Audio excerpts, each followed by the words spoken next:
Okay, so I'm new here to Downey, and I hear this thing about this rivalry between Downey and Warren. I want to find out what it's all about. So you know what I'm going to do? I'm going to talk to some people from Downey and Warren, and I'm going to get to the bottom of this game, this rivalry. Really? Psst, come on, let's see.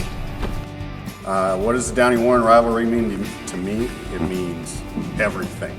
To me, it's the Super Bowl and the World Series all wrapped up into one. I think I'm probably the best person in the world on this subject because I have witnessed every football game between Downey and Warren from 1964 until 2011, and I'll be at that game in a couple of weeks. Well, it goes way back. I've been lucky enough to be able to have been going to games since 1968. Now, what makes this rivalry special to me? Lots of things. First of all, it has a long and storied tradition. The schools are only a couple of blocks apart, and we have been competing against each other in athletics since 1958. Well, back in the day when I was a student at the other school, as Mr. Houts calls it, Downey-Warren rivalry was huge, and the week of any event, any sporting event, students would cover their cars with posters and drive around the opposing school's campus. Well, I'm a class of 1985, played in 2 of those varsity football games, coached at Downey High School for 8 seasons, so got to coach in 8 of these rivalry games. Been coming to the games to see my friends' brothers play since I was in elementary school, and it's just I don't like Warren. Knew those guys from across town when I was playing, knew those coaches when I was coaching here, didn't like them, wanted to beat them bad. I played for Warren in the early 70s, Warren football, and it was quite a rivalry. To me, it's like we're USC and they're UCLA. It's like we're the Dodgers and they're the Giants. It's like we're the Lakers and they're the Celtics. There is no neutrality in this rivalry. You are either for Downey or you're for Warren. It was a pretty intense, fierce rivalry. I'm not going to use the word hate, but I don't like those guys.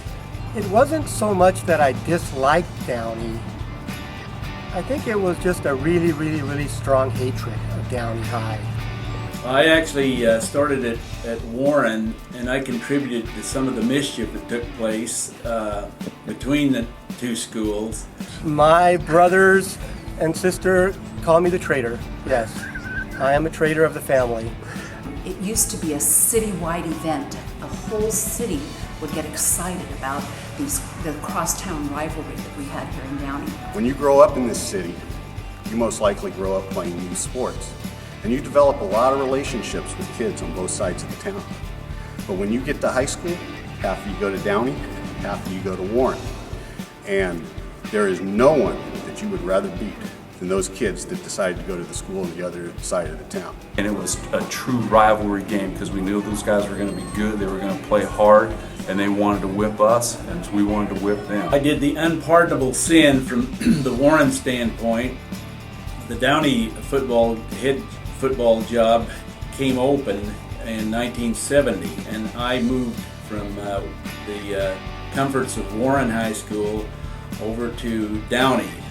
In that 10-year span when I was head coach at Downey, we didn't dent too many on the win column. I don't remember the exact, I don't want to remember the exact numbers, but I know that there were fights. If my memory serves me right, I believe from 1965 to 1980, Downey won exactly 1 game.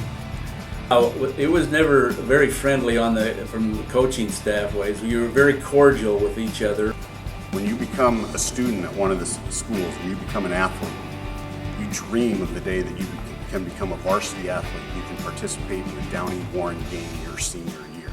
Because you know when that night happens, you're going to be in front of the biggest crowd of the year, you're going to be in front of the loudest crowd of the year, you're going to be in front of the rowdiest crowd of the year. And for that hour and a half, or that 2 hours that you're competing against them, the eyes of the entire city and school are on you, and you have a chance to be the hero or the GOAT. The city championship, and everybody wants to win that. And I can feel myself right now just getting fired up, wishing that I was going out there to play in this Downey-Warren game. If I had one game left in me, that's the game I'd want to play in, because it's big time. When that night of the game finally arrives your senior year, there is a little bit of nervousness and there's some pressure, because you realize that the honor of the entire school rests with you, and particularly your senior year. You understand that if you lose that game, you have to live with that the rest of your life. But if you can win that game, you will have a lifelong memory, something to cherish the rest of your life, and bragging rights over your friends from the other school forever. Most people that win the Downey-Warren game could tell you the score of the game their senior year. Well, I'll tell you what, if we don't win, those kids got to carry that around for a long time, because my senior year, we ended up losing to Warren 13-12. I'll tell you what, it still chews my tail. I can't stand it. I remember my senior year like it was yesterday. Yeah. I'm pretty sure the score was 26-10. In fact, I can tell you, my senior year of high school in basketball was Downey 70, Warren 44. And when I'm 90 years old and on my deathbed, I promise I will be remembering that score. I guess it was just trained in us to hate, the Ducks, as we called them back then, and we just didn't like them, and they didn't like us. It went both ways. Yeah, the water polo legacy that they have, that's why we always called them the Downey Ducks. And we used to say a cheer like, was it Pluck the Downey Ducks? I think that was it, Pluck the Downey Ducks. Yeah, that was it. Finally, as a coach, I've also learned how special this is.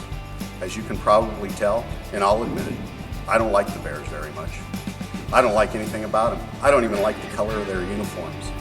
And I can tell you that there is no higher high than beating the Bears in a game. And there's no lower low than, God forbid, you ever lose to them. But I'm very proud that in basketball over the last decade, we've been able to defeat Warren 17 of the last 20 games we've played them.